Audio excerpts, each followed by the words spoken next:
Kick it off?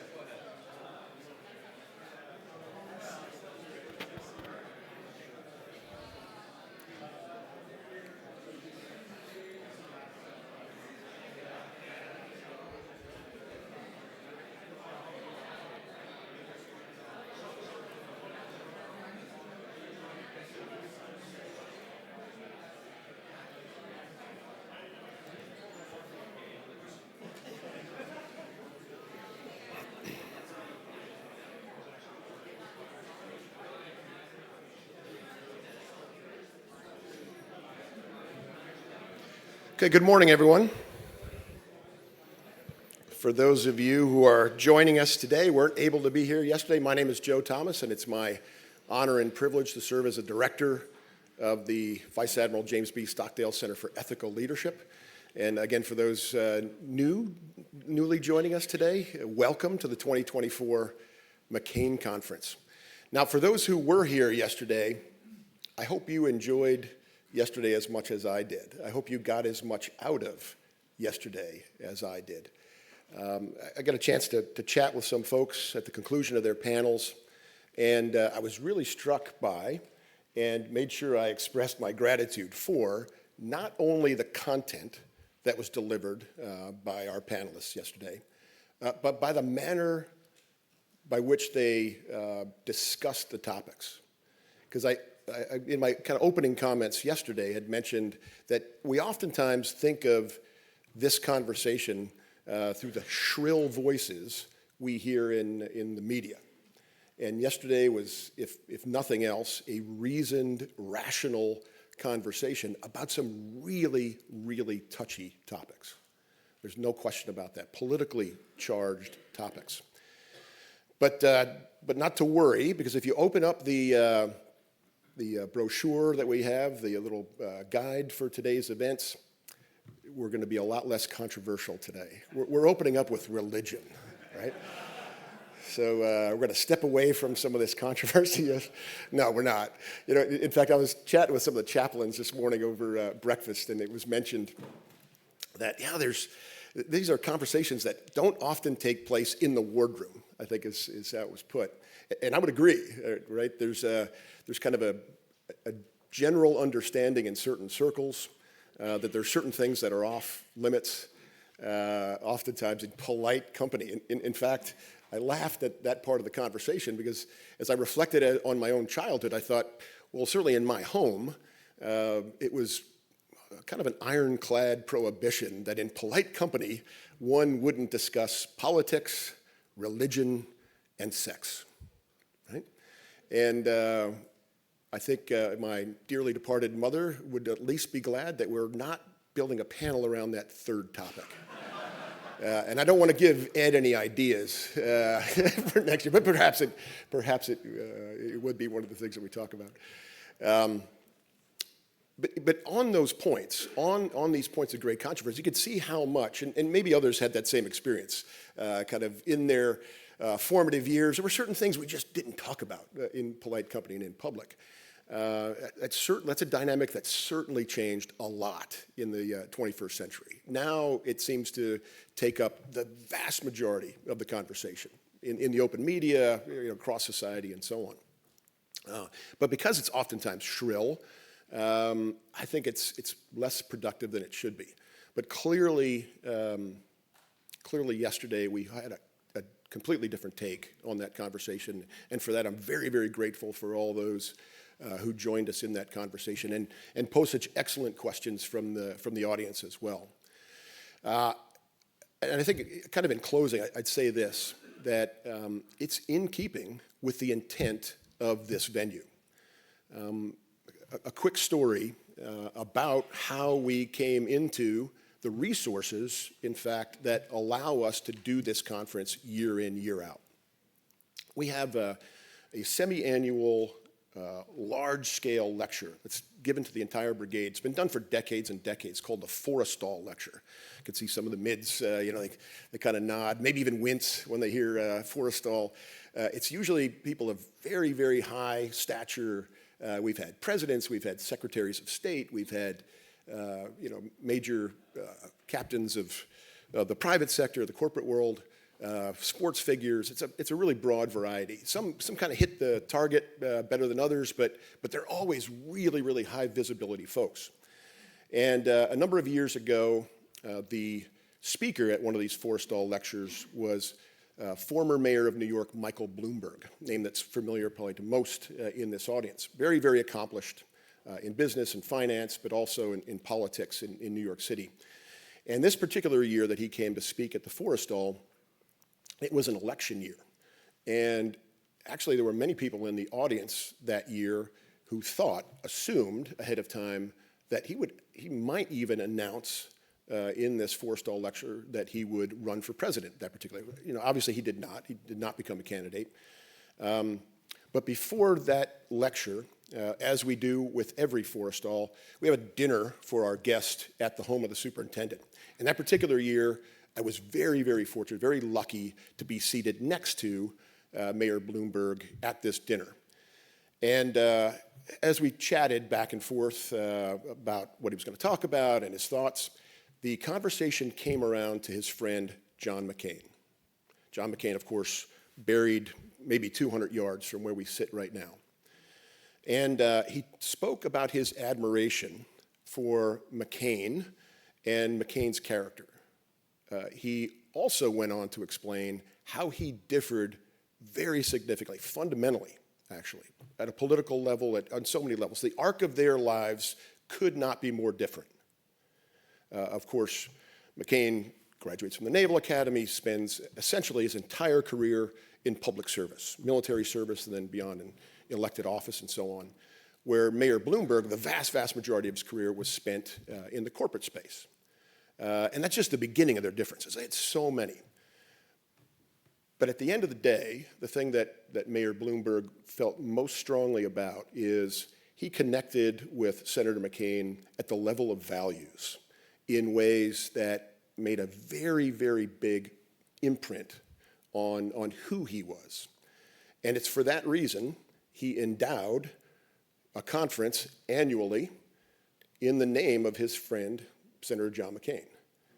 So it's an endowment that'll last us in perpetuity. We are deeply, deeply grateful for that endowment that enables us to do this. I know that Mayor Bloomberg is very pleased with the nature of the conversation that takes place on an annual basis. We send a very detailed stewardship report through the Bloomberg Philanthropies on an annual basis and get some feedback on that, and it's always positive. But I'd like to also think that person buried, as I said, a mere 200 yards from where we sit now, would be really pleased with this as well. Because if you knew anything about Senator McCain, you knew that he was not shy about wading into things that needed to be spoken about, right? We hit a couple of points yesterday where folks addressed kind of an elephant in the room with their questions and so on, and I'm grateful for the questions that come that way to challenge our panelists and their thinking as well, because they're challenging our thinking as we go through. But I'd like to remind everybody again and reinforce the idea that it's absolutely appropriate, it's absolutely healthy to ask those types of questions, to build the type of network coming out of this experience with people who think very differently than you do, and maybe even have some competing values. So it's for those reasons and so many more. I'm really glad you're here. I'm glad you're here for the second day, for those who are joining us again. I look forward to these conversations through today, and I look forward to getting your feedback as to how well we're doing with these conversations. So with that, Professor Luban, please.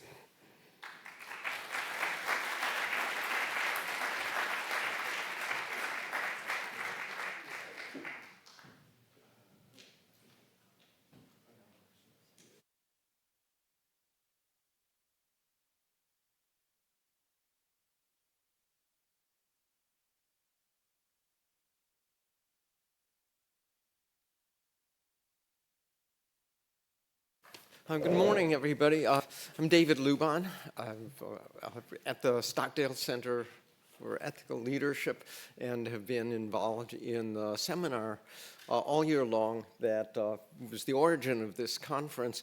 And It's a great pleasure to introduce this morning's speakers. We're going to be talking about the topic of religion and the public sphere. And I think that the conference itself was strategically situated with Easter just a couple of weeks behind us, and Ramadan and the Eid just a week and a half behind us, and we're now cruising into Passover. So I think that it's the perfect time to have this conversation. Our first speaker will be Kevin Vallier, who is an associate professor of philosophy and the director of the Philosophy, Politics, Economics, and Law program at Bowling Green State University. He's the author of dozens of articles, 5 edited anthologies, and 4 books that go to the heart of the topic of this conference, as you'll see from his titles: Liberal Politics and Public Faith, Beyond Separation, Must Politics Be War? Restoring Our Trust in the Open Society, Trust in a Polarized Age, and his most recent book is All the Kingdoms of the World on Radical Religious Alternatives to Liberalism. Our second speaker is the Naval Academy's own Chris Eberle, who's professor of philosophy. His books include Religious Conviction in Liberal Politics, once again right at the heartland of our topic, Justice and the Just War Tradition. His special interest is the various ways in which religion and warfare intersect. His paper, Religious Conviction in the Profession of Arms, is, I believe, in the process of growing into a book. So with that, I'd like to turn it over to, well, let's see. Are you going first? I am. Yeah. Okay, you go first. Oh, by the way, he's also irrepressible. Incorrigible? Is that what you said? Yeah, incorrigible and irrepressible. Great. Thank you so much, David.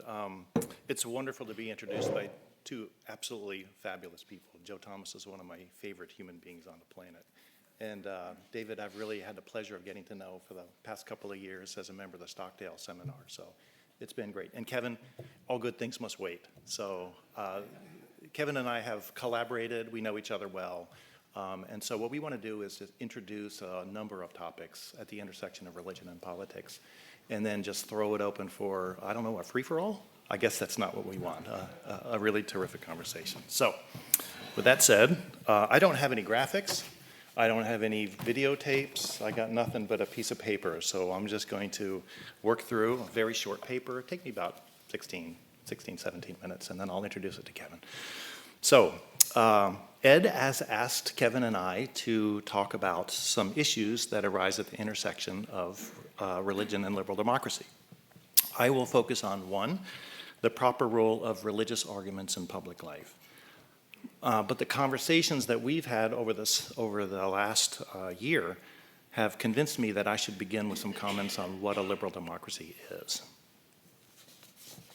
So I favor a rather minimalist conception, which I'll introduce with a short statement by Michael Perry from 2003. Here's Perry. We live in a time when demagogues, polemicists, and pundits have largely succeeded in turning the word liberal into an epithet. Let us reclaim our discourse. We Americans are all liberals now because we affirm the true and full humanity of every person without regard to race, sex, religion, and so on. And we also affirm, therefore, certain basic human freedoms to speech, to press, and religion. It is this twofold affirmation that makes a democracy, a liberal democracy, a political morality, a liberal political morality, and a person, a liberal. Perry's minimalist conception appeals to me for a number of reasons. It's true. Each human being really is sacred and inviolable. It comports with important elements of the American political tradition. It's ecumenical. Even in our partisan and polarized time, many diversely committed citizens affirm equal dignity and various rights grounded thereon. Perhaps most pertinently for today, it's compatible with very different conceptions of the proper role of religious argument in public life. Although Perry's minimalist view is ecumenical, it's not uncontroversial. Different theorists employ various competing conceptions of what makes for a liberal democracy. This provides ample opportunity for dialectical mischief.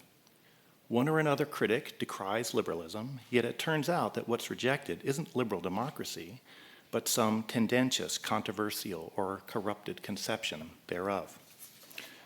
So, for example, if Yoram Hazony is correct, liberalism is inextricably tied to a kind of Enlightenment rationalism, according to which basic political norms must satisfy quite demanding epistemic standards.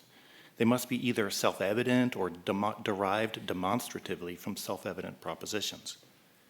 He also tags liberalism with an insatiable egalitarianism, according to which the state must be neutral between different ways of life, which in turn precludes it from privileging particular lifestyles, say a life of sacrificial military service over indolent selfishness. So understood, Hazony rejects liberalism. Now, if a commitment to liberal democracy really did have those associations, then we should follow him in rejecting it. Indeed, we should do so for excellent liberal reasons. After all, whatever some of our founders declared, the claim that each human being is created equal is anything but self-evident.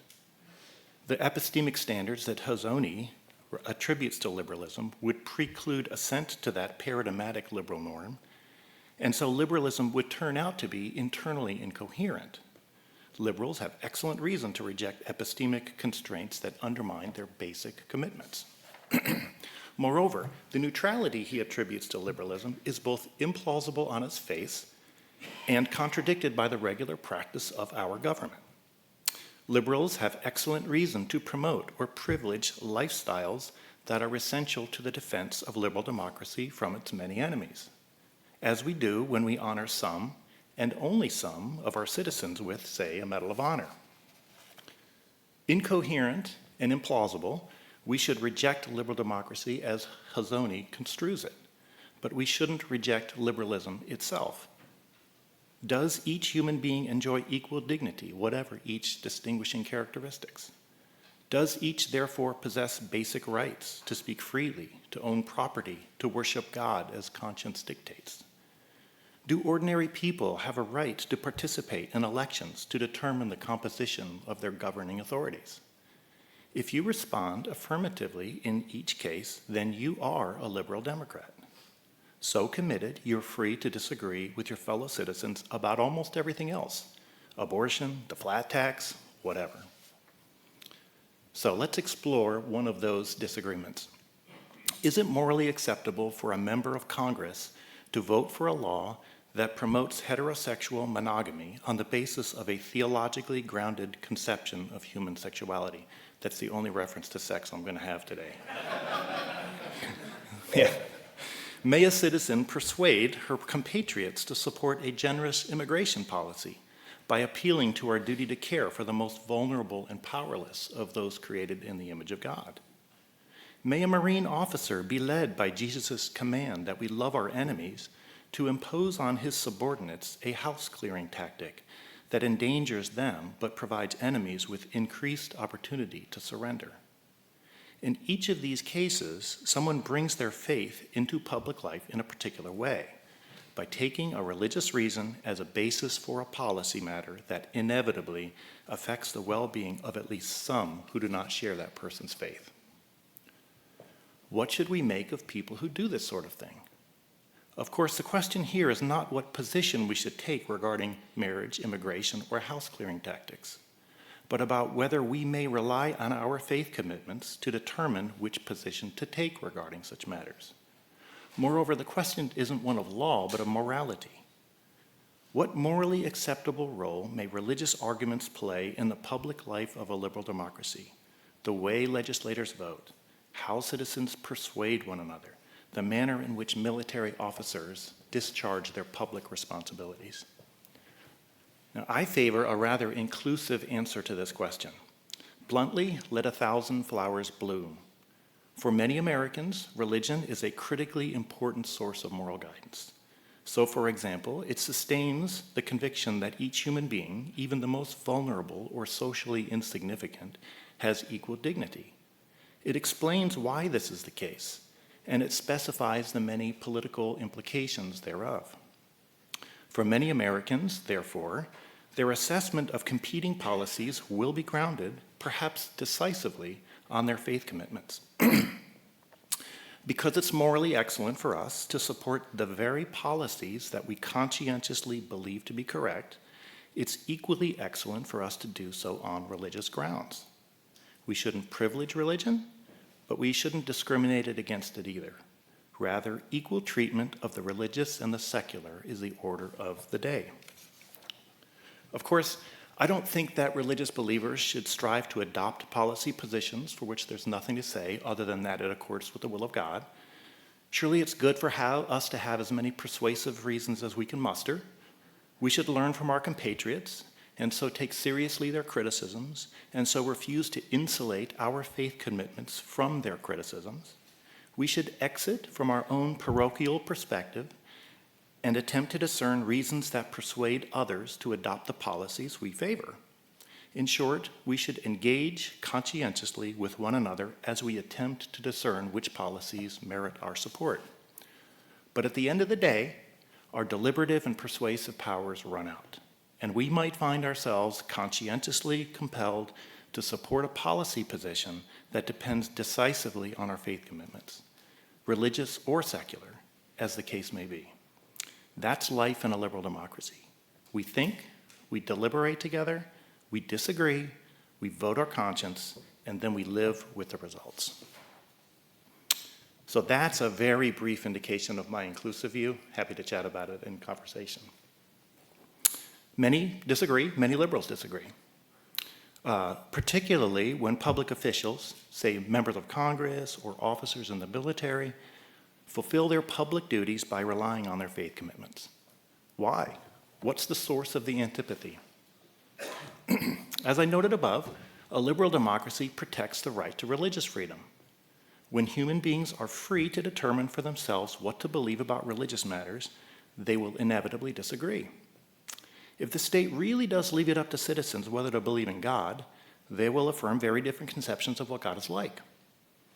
As a consequence, then, of its core commitments, a liberal democracy will inevitably include a pervasive religious pluralism.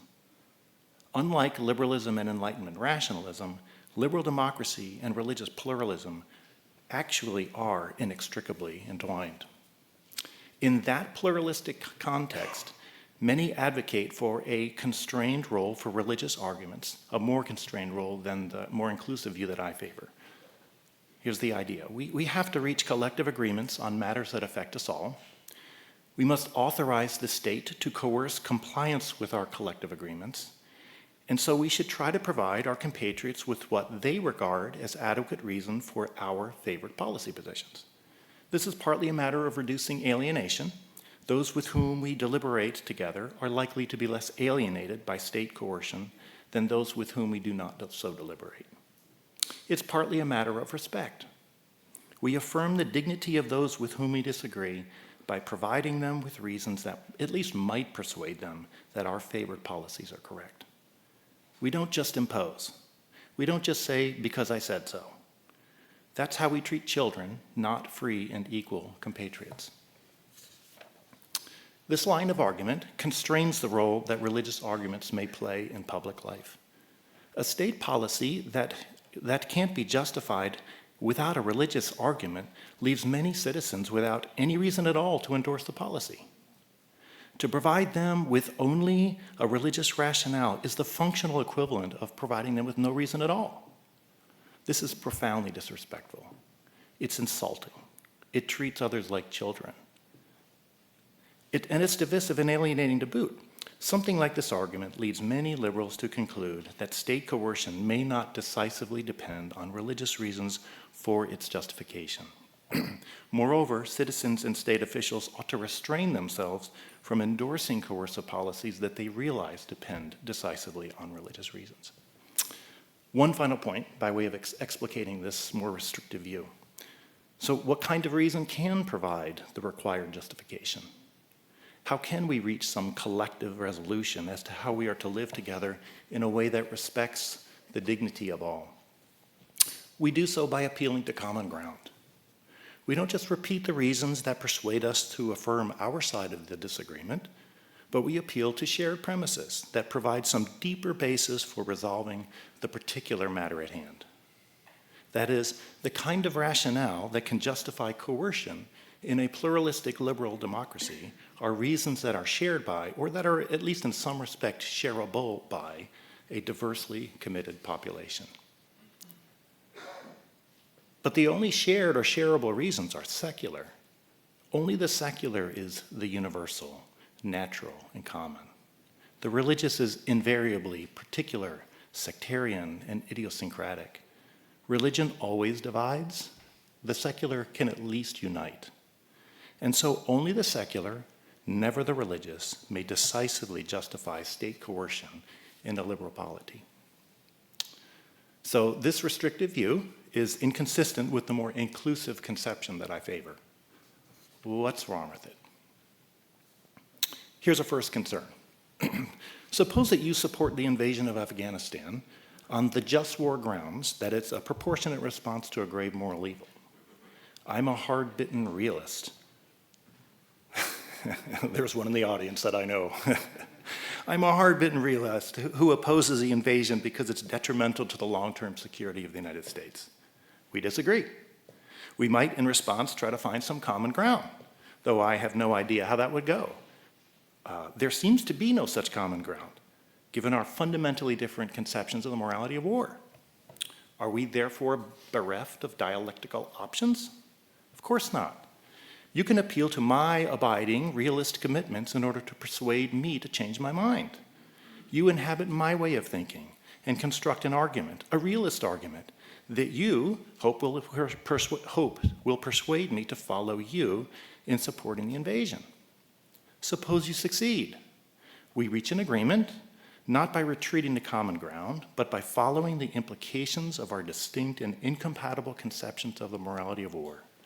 We agree on the policy, but we're 180 out on the reasons for the policy. This is often how political argument works. We disagree profoundly. There's no way we're going to resolve those disagreements, but we don't avoid them. I enter your parochial perspective. It might be secular and it might be religious. And I do my best to show that you should, after all, reach the same conclusions that I do, given my very different assumptions, experiences, and priorities. I engage with you not as a generic human being, but as the particular person you are, secular utilitarian, liberal Muslim, conservative Catholic. I do the same for others.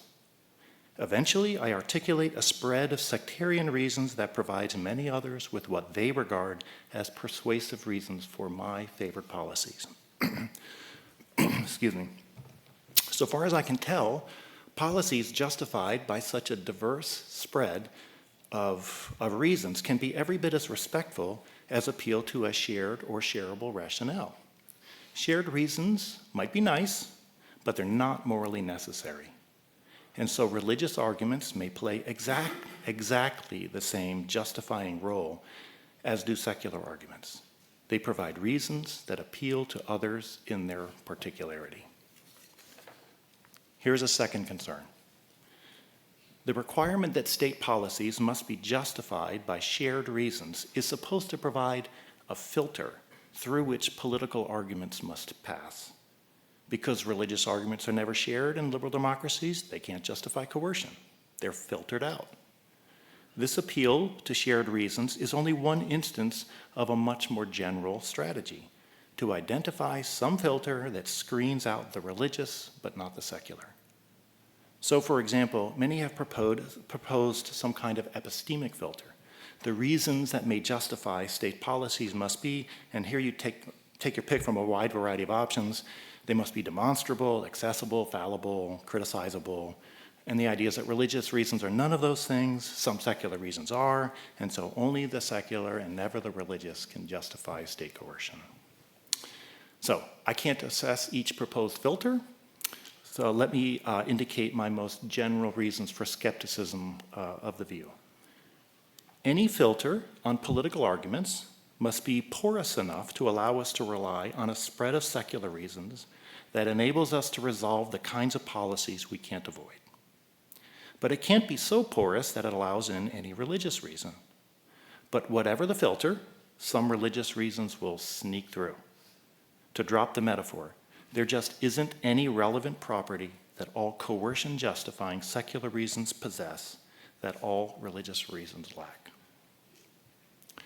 Time constraints preclude me from providing what really needs to be an extensive exploration of that claim.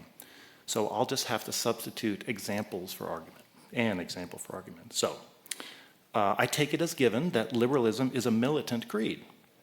We liberals can't avoid determining when the use of military violence is permissible and when it's not. Any such determination must involve some kind of a proportionality assessment.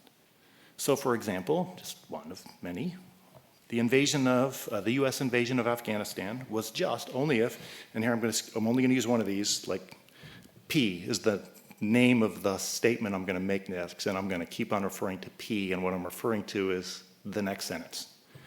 The goods achieved by the invasion of Afghanistan were proportionate to the evils that occurred as a consequence of the invasion. It's kind of a cost-benefit analysis for the invasion of Afghanistan. So here we go. I take P, that claim, to be a kind of reason on which the most brutal kind of state coercion depends. But for the required kind of proportionality between goods and evils, a liberal democracy ought not wage war. It plays a justifying role disallowed to any and every religious consideration. Plausibly, proportionality judgments of this sort are secular. So then, inquiring minds want to know, what's so impressive about P? What is it about secular P such that it can play a justifying role disallowed to any and every religious reason?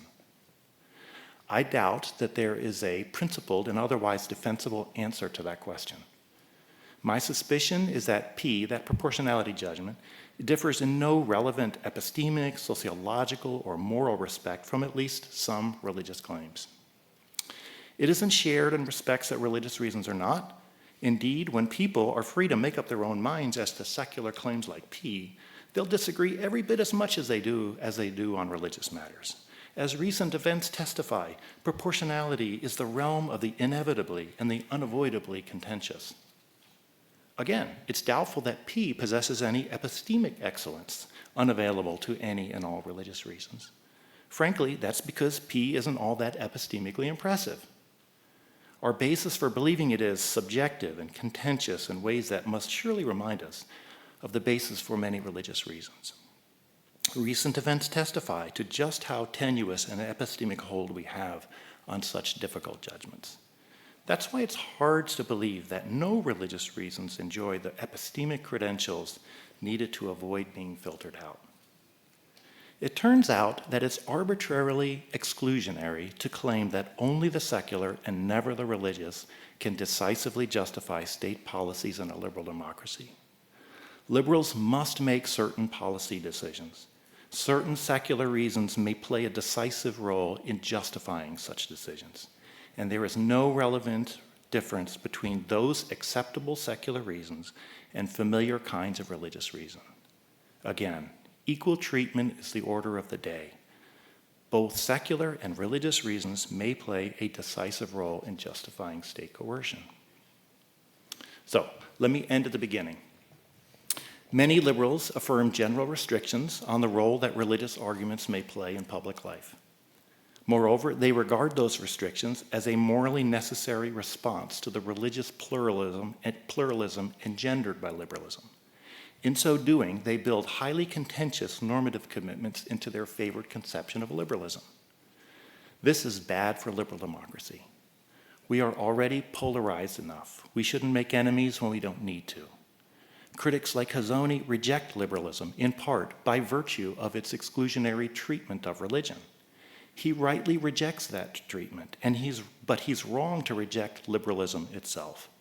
The two are no more intimately related than our liberal democracy and Enlightenment rationalism. Better to articulate a much humbler and more inclusive conception of liberalism, one that welcomes robust religious contributions to public life. This is good for liberalism, it's good for the United States, and it's good for religion as well. Thank you.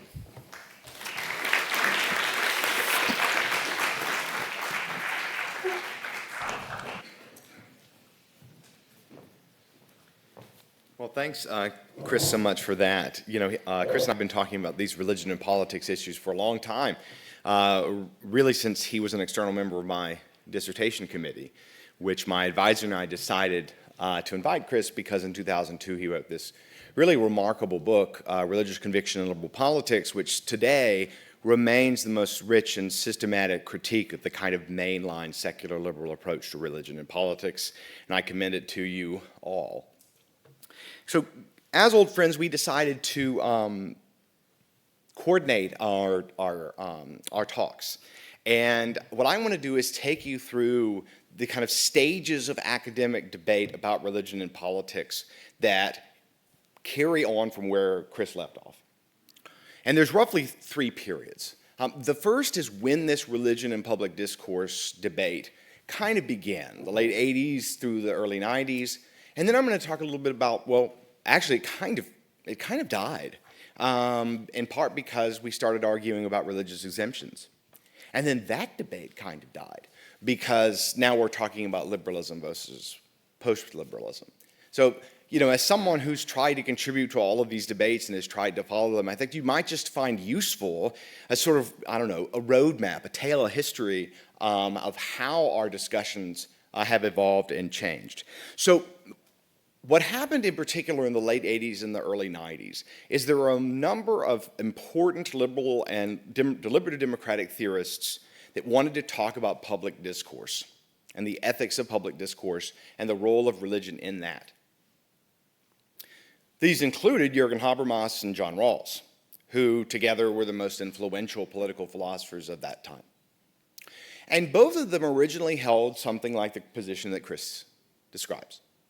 But their position became unstable, and they both moved not to where Chris is, but they moved in that direction, as did the more kind of pure analytic contributors to this debate, Robert Audi at Notre Dame and Jerry Gauss at Arizona. They all had held this very restrictive view, and the weirdest thing about this debate is all the big wigs in it changed their minds in the same direction. So they changed their mind in the same direction, which is remarkable because of how rare that is. And I think the thought was this: look, you know, we're liberals, and we want a stable and open bit of social life. But man, there's a lot of religious people that are really pushing back against us. And you know, Habermas would come to take religion very seriously, even today, more and more seriously. And Rawls always did. And so, you know, a lot of the other figures were thinking in these terms as well. So there were a group of religious critics, or often called religious critics of the doctrine of public reason, and that included Chris, but it included Nick Wolterstorff, Michael Perry, and a number of other people. So you had, you know, critics of public reason, but you would still call them liberals. So it's an intra-liberal debate, okay, about religion and politics, or religion in public discourse. There were initially 2 positions, the kind of shared reasons view we now call the consensus view of public reasons. You have to use shared reasons. Then there's the religious critics who reject the shared reasons view. And then a third position arose, largely at the University of Arizona, where the thought was we could reject restraint and maintain the idea of public reason if what we did was to say that within the liberal tradition, we could focus public discourse on the use of diverse reasons to see if justification to those diverse reasons could occur. That's what would legitimize coercion. So you didn't have to focus on shared reasons. For those of you who know anything about Rawls's later work, this is just to say that what mattered was the overlapping consensus. That was what ultimately morally mattered. But I won't do any Rawls jargon other than that, and I apologize for what I just said. So much of the debate was, you know, still going in the journals and books and so on, really until Obamacare. And Obamacare raised the question of the contraception mandate. And then Eberle happened. And we had the wedding vendor exemptions. And that became something that we were talking about. with the consensus theorists, the shared reasons people kind of holding, a kind of, maybe not hostility to exemptions, but they certainly were on one side of a lot of these exemptions debates. Some of the Arizona convergence theorists and then religious critics of public reason, like Chris, were on the side of more expansive exemptions. So you can roughly date the religion and public discourse debate from something like 1990 to maybe 2009 or 2010. Then we had this briefer debate about exemptions, but I found, even though it got really, really hot, really by 2017 or 2018, it started to recede as well. And the very simple reason for that is Donald Trump was elected, and his Supreme Court justices basically allow us to forecast how a lot of these issues are going to be resolved. There were whole books even written, I think, expecting a Hillary presidency where a lot of these issues may still be contentious. But yeah, the Trump election really did change things. Now, the academic debate here continued, but something happened when Trump was elected that shifted the academic debate, the intellectual debate, outside the academy. So let me talk a bit about how that happened.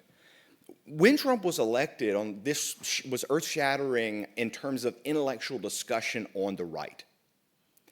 That views that were totally seen as unreasonable or gross or evil or fascistic, all of a sudden were given air to breathe. Straussian, kind of Claremont folks who had some influence, that began to expand. You had sort of these secular Nietzschean right-wing people, and you also had what are now called the Catholic post-liberals, who in their pure form we'll call integralists. And much of the people in the academic debate who were in the academy have kind of missed that the energy has shifted, because all of our debates were liberals versus liberals, right? It was all a debate among liberals. And now, and as I've gone around the country talking to Catholic post-liberals based on my recent book, which, among other things, looks at radical religious alternatives to liberalism, that young people they really wanting to talk about the basics now. They really want to know, well, what is liberalism? Is liberalism true or not? Even 10 or 20 years ago, even people used the word liberalism to mean something like progressivism. Look, we just had a different kind of debate that was over a much, much narrower set of positions. And so much of the energy now is digital. The religion and public discourse literature, we publish journal articles, books and so on. I mean, it's still going on, but really, in my experience, intellectual energy, particularly among young people, has utterly changed. So let me say a little bit about how I understand post-liberalism, though one of its leaders will speak later today. Sometimes it's kind of hard to pin down because I think there's a certain conception of liberalism that they criticize, which I think only one strand of the liberal tradition. But it's generally thought that liberal order carries with it a kind of poisonous anti-Christian, in particular, ethic about sort of autonomous and self-creating individuals, and that this creates a kind of social atomization and social decay that liberals may decry, but is ultimately on them, even if they don't realize it. The goal here is to pursue what Rawls called comprehensive doctrines, but not liberal ones that said, oh, that's the good life, what, say, John Stuart Mill would tell you. No, the good life is what Thomas Aquinas would tell you. And so then this debate with post-liberalism is you have a comprehensive non-liberal conception of the good, and they're critiquing liberalism, which they take to be a comprehensive conception of the good. That's an important assumption, because that may be false, right? And then they reject the whole liberal tradition as a whole. Now, the post-liberals are almost all very conservative, even though they tend to be more economically centrist, or we might say left-leaning. But this is really, I think, their concern is about the spread of toxic kind of liberal values. People say, oh, they're fascists or whatever. But I think really the thing that keeps them up at night is, oh, how am I going to protect my kids from this totally poisonous culture, right? And the sense among post-liberals is, look, there are problems in the culture, but they were really baked into liberal democracy from the beginning. It's not like they just started, right? I mean, it's always been there, and now it's just getting worse. As Adrian Vermeule, one of the more radical post-liberals, put it, liberalism is the chrysalis from out of which the insect of progressivism comes, right? It's the sense that progressivism is ultimately going to be the result of liberal order. And the result is that post-liberals and liberals, it's really hard to have a conversation because it's really hard to communicate. And what I want to end with is just to sort of talk about what I think the interesting points of debate are now, in part because, a lot of you are contributing to this debate and making valuable contributions, but I think it's good to just sort of like get the hot questions, like the burning questions, on the table. First thing we need to do is actually understand each other.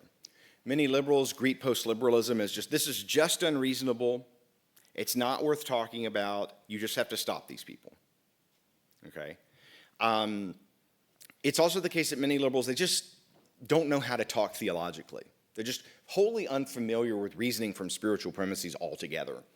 And the post-liberals are completely comfortable with starting from theology. And that's mostly what they're comfortable with.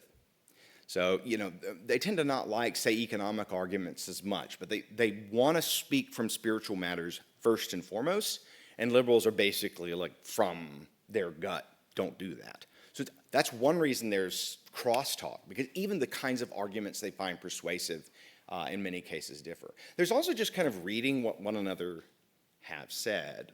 And post-liberals, I think, have a difficulty here because they focus too much on what I call the Johns.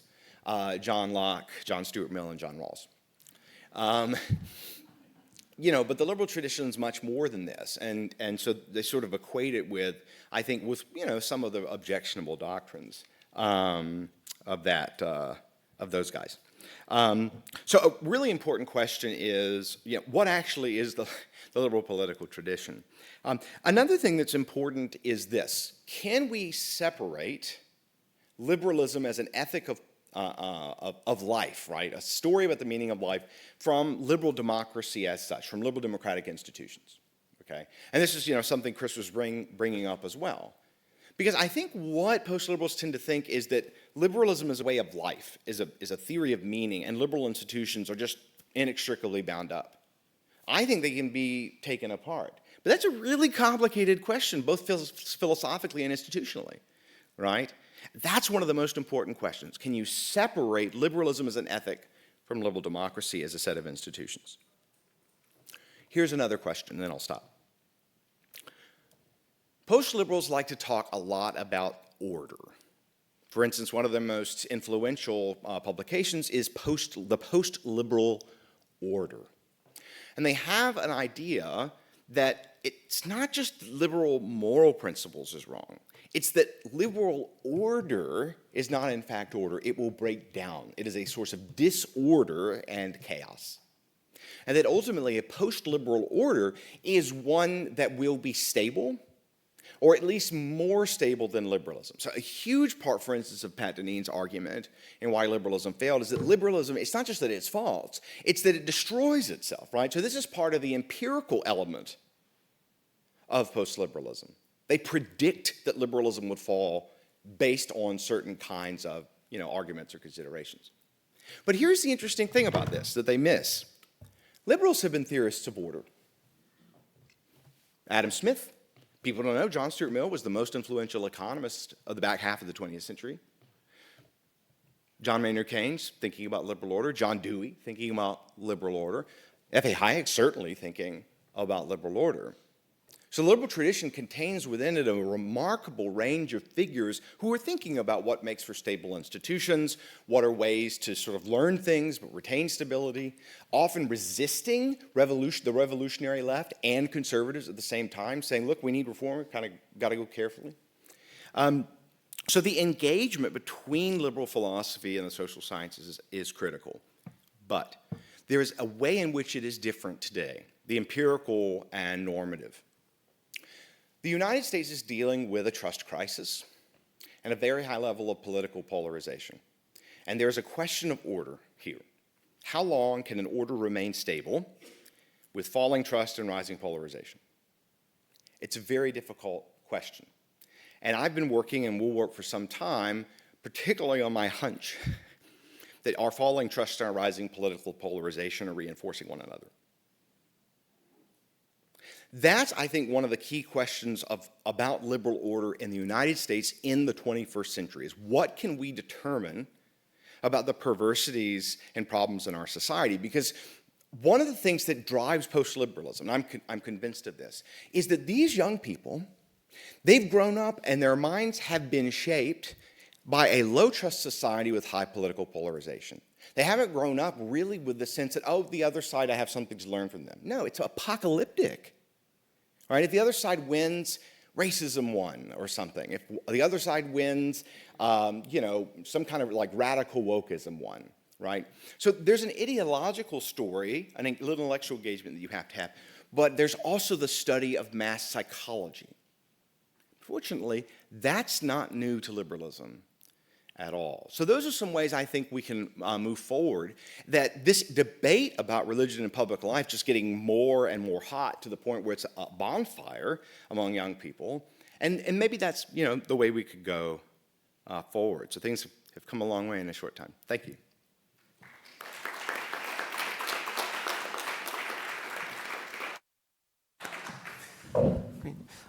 Well, we have time for questions, and anyone who has a question, please come to the microphones. Okay, well, please go ahead. Good morning, Professor or Dr. Eberle. This is for you. So some philosophers will argue that religion, and specifically Christianity, and the philosopher that I'm referencing is Nigel Bigger, just a frame of reference, will argue that Christianity is beneficial in the Justin Bellow tradition because it kind of perpetuates this harsh kindness, Christian forgiveness, and absolution in war, like while waging war. So how would you counter that viewpoint from like a secularist viewpoint? Your stance?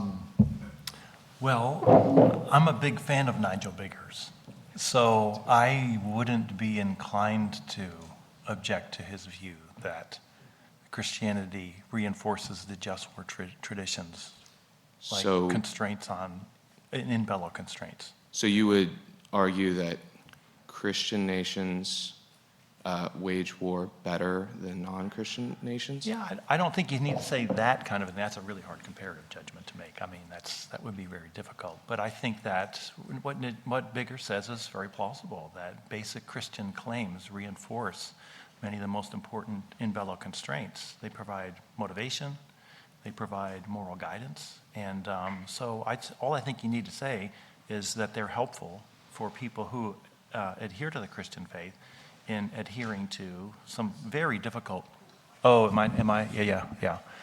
Sorry. So they're just helpful in motivating people to adhere to what are often very difficult constraints to abide by, right? So I just see these things as overlapping. I don't think you need to be a Christian to abide by in bellow constraints at all, although I do think that there are going to be maybe differences between people of different faiths as to how to apply those in given circumstances. And that's certainly something that I want to do next year. There are some very specific cases that I'm interested in reflecting on. But as a general matter, I see these things as mutually supportive, distinct but supportive. Thank you, Professor. Yeah. Again, you, Dr. Eberle.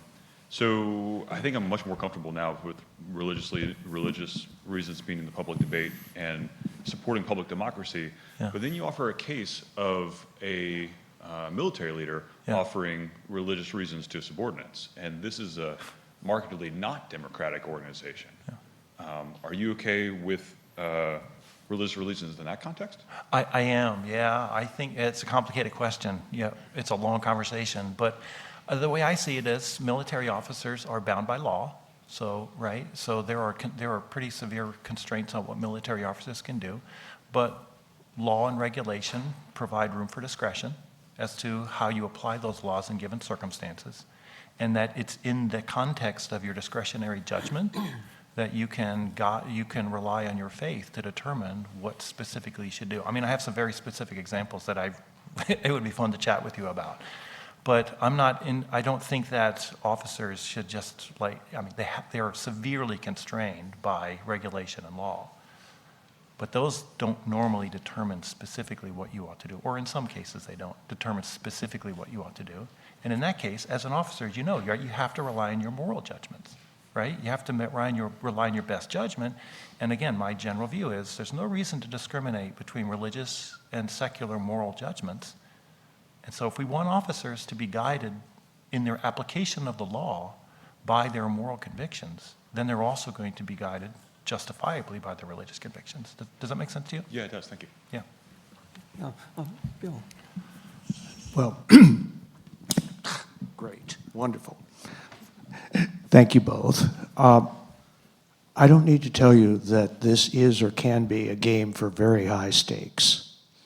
A Jewish post-liberal, Hazony, Yoram Hazony, who's already been referred to, believes that if there is a majority religious faith in a polity, that may be the public, the established, endorsed, and enforced religion for the polity as a whole, despite the fact that there's some people in the polity who do not share that faith. On your premises, what's wrong with that move, or to put it the other way around, what is defensible about liberalism American style that precludes any such what we call establishment? I don't need to tell you it's not just Jewish post-liberals who are making versions of this argument. Catholic post-liberals do the same thing. And many secular post-liberals are very comfortable, with a religiously enforced order. I am not, and I think most liberals aren't either. So what are the arguments? So this kind of take us a little bit back to, the academic debate, particularly in philosophy, which has tried to make these debates sharp. First, at least on my view, is a kind of, Chris and I are both opposed to the High Church of Rawls, but he's an enemy, and I'm worse. I'm a heretic, and so I have a kind of quasi-Rawlsian view that coercion has to be justified to others by their own lights. Leave out all the shared reason stuff. You don't need them. So the thought here is that you appeal to people's diverse reasons, right? And since people can bring their diverse reasons, including religious reasons, to bear, so can minority religious groups. And that means that establishmentarian coercion, or coercion by the religious majority, is illegitimate in a pluralistic society. And the way we talk in the philosophical literature is to say that the minority, the religious minority, and the secular minority have defeaters, or defeater reasons for the kind of coercion that Hazony proposes. So that would be, you have a basic principle of legitimacy, an idea of public justification. You have this ultimate idea that the way to provide a public justification is to find laws and policies that people can converge on from diverse perspectives. And then once you have that as your standard of legitimacy, you can rule out the kinds of establishment that Hazony proposes. So that's one of the sort of main lines. That's the one I like to take. So this might be an example of reaching a similar conclusion from a very different perspective. So I'm somewhat weak on establishment. I think that weak establishments are not problematic. We have always had a weak establishment in the United States, right? I mean, we have all kinds of religious affirmations, from our founding documents to oaths that we take. I mean, but it's light. It's a kind of ceremonial deism, right? So that is an establishment. It's a very light kind of symbolic establishment. I see nothing wrong with that at all. From my perspective, the difficulty with a much more harsh establishment, like the establishment of Christianity as the official religion, has to do with its effect on religion. Establishments are religious establishments are bad for religion. There are religious reasons to reject religious establishments. I don't want the DMV or anything like the DMV to determine who my pastor is going to be. And as a consequence, what I say, my view is, light establishments, no problem. Much more coercive establishments, bad for religion. That is articulating a religious objection to religious establishment, and those have been around for years. So a similar conclusion, I think, to Kevin's. I don't know what you think about light religious establishments. I have no problem with them. You want to answer that? Oh, well, Come on, Kevin. yeah. Well, the problem is I've changed my view on this, so it's explaining it. I'm less hostile than I was before. Because there's no coercion involved, right? There's no coercion involved. No, in light I mean, establishment. people have to pay and go to places in public buildings. They're drawn into certain kinds of public venues that if you throw the Ten Commandments in there, I think is a way of kind of an affront to their being equally represented by their government. Yeah, but what if I say, hey, the kind of establishment I favor is, let's throw citations of the Declaration of Independence in every courtroom. God has created each human being equal in dignity and worth. That is not exclusionary, that's inclusionary, but it's a theological way of including people. Right? It depends on the reasons you do it. So if you're doing it because you think theism is true, and you have a representative democracy that includes people who think that it is false, and I'm a Christian, I thought a lot about these establishment questions, but I have many atheist friends in the profession. And for them, oh yeah, if it's just kind of a ceremonial thing, yeah, who cares? But if the idea is that this is going to lead to more theistic coercion in time, or if it's a sign of that, or a symbolic conveyance that that's what we will do and that's what will be licensed, then I start to worry. But like I said, my position's been in motion on this. So. Okay, please. Thank you very much. This is really fascinating debate. So I am wondering what y'all might say about the sense of, especially from the deliberative Democratic camp, I'm thinking maybe of Josh Cohen or certain extent Stephen Macedo kind of literature, that one of the great benefits, I guess, of appealing to liberal reasons in the restrained view is that it puts people on a playing ground to develop a kind of a community in which everyone can be responsive to everyone's reasons, right? And if there's a sense in which I know my interlocutor is going to appeal to religious reasons that I don't accept, then we can only have shallow responsiveness to each other. But we want deep responsiveness to each other. And so if we're willing to constrain our reasons because of our religious differentiations, we will be better at having a deeper political community where we can continue conversations in a deeper level rather than just, oh, well, we've reached the end point where we're going to speak back past each other, so we're just going to have to stop talking. Can I take? Yeah. So I articulate a conception of how you have conversations with people, political arguments with people who disagree fundamentally with you, right? You have to be willing to inhabit their particular mindset, and you can, if you're willing to do that, you can have as deep a conversation as you want, right? So here's a great book. This is a book by Kevin Vallier, and this is his book-length engagement with people who think very, very differently than he does. This is with the Catholic integralists that he ended his conversation with, right? So this is I recommend the book. It's very accessible, and it's a way of articulating. Kevin had to do a massive amounts of work in order to understand the history and theology of people who think very differently than he does. And that's, to me, how political argument can work. Not by my view is the reliance on shared reasons is very shallow often, right? you want to figure out, what does this particular person in front of me think about this? And how can I leverage this person into thinking, reaching the same kinds of conclusions that I do? That's at least how I see political argument working, and being very deep. Yeah, I mean, there's, thanks, Chris, you're too kind about the book, but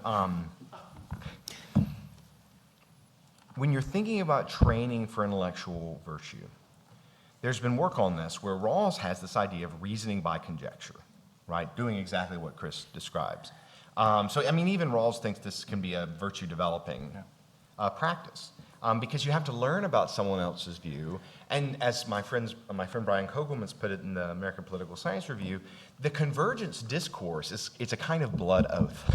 It's a way of showing that you're serious to other people because you care enough about them to learn their view, right? And if we just stick to the secular or the shallow reasons, it's far more easy to think they're insincere. They're just, So it's a costly signal when you have the convergence discourse. And I think that's a better way to develop virtue in a political virtue in a diverse society. Thank you. Okay, please. All right, gentlemen, I'm going to address the elephant in the room when it comes to tolerance of intolerance. You had mentioned, Dr. Vallier, that oftentimes young people these days are in this kind of apocalyptic conversation. And as an older millennial, I had the luxury of growing up and experiencing a political and religious discourse that was not quite on the level of this kind of apocalyptic situation that these young folks find themselves in. And specifically as a woman these days, I would argue that it might not be a societal apocalyptic situation, but for many young women, it is a personally apocalyptic situation where their right to life, their right to health, their right to serve in the military as an officer might be threatened by some of these post-liberalism ideals that are being put forth into political discourse. So my question to the gentleman on the stage is, as a young woman, as a cadet, as a midshipman, who is in this situation as a young person today, how might they engage in some of these conversations that can be very personally and politically fraught in a way that puts forth both religious and secular arguments that can protect themselves and protect their communities? Thank you. No, you You're welcome. I mean, my sense about this is, my view doesn't work, my inclusive view doesn't work without a lot of virtues on the part of people who are engaging in these conversations. So humility is critical to this kind of view working out. You have to realize that people in good conscience will disagree with you on fundamentally important things. To me, it's been a while since I've taught John Rawls, but that's one of the things that who is, I guess, he's an enemy of mine. There's a lot of value in his basic impetus. Like, reason is not going to lead us to agree with each other about the most important things in life. We are all bound by epistemic limitations that result in our disagreeing about some of the most important things in our life. And that means that you have to interact with your fellow citizens in a humble way. Like, they're going to disagree with you, and they're going to be people of good conscience. They're going to be epistemically competent, but you're 180 out with them on very important issues to yourself. And so so that's the first part, I think, to me. The second part is, maybe because they disagree with you so fundamentally, there's a lot to learn from somebody, from this person, who maybe is advocating views that are threatening to you. I think that's one of the values of Kevin's book, right? These are people who disagree fundamentally with Kevin, but there's something of value in what they're saying, and it's worth hearing. You might learn something from them. So I don't know if that helps at all, but that's my view on your question. We have time for one more question. So please. Gentlemen, Midshipman Third Class Fraser. Yeah. In today's discussion, you all focused on the role of religion in formulating a consensus in policy. But I'm hoping you can comment on the role of religion in the norms of government. For instance, a sheriff's department putting "In God We Trust" on the back of their vehicles, or even opening a session of Congress with prayer. Yeah. You good? Well, I think it's continuous with the conversation about establishment that we were having. At least I would just address that in the same kind of way. Yeah, a lot of it for me depends on the reasons that people are doing this, whether it's appropriate or not in these lighter, non-coercive cases. Yeah, I mean, my sense is, so as a teacher here at the Academy, I think that I really resist the idea that I'm not a neutral player. I care deeply about the things that you learn in your class. I care deeply about what you think about the ethics of war. I'm not neutral on these topics. And so I don't have a problem articulating my own views, my own theological views on these topics, and making them public. But there's a difference between saying what you think about these things and coercing people about them. And I think we want people to be honest with who they are,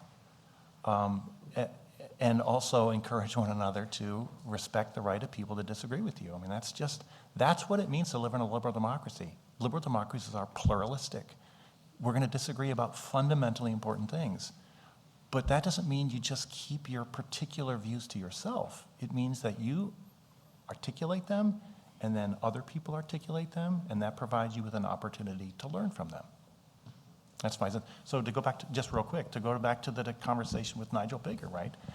Nigel Bigger's book on the ethics of war is wonderful. There's a lot to learn from it, not just by Christians, he's a Christian theologian, but by people who don't share his faith.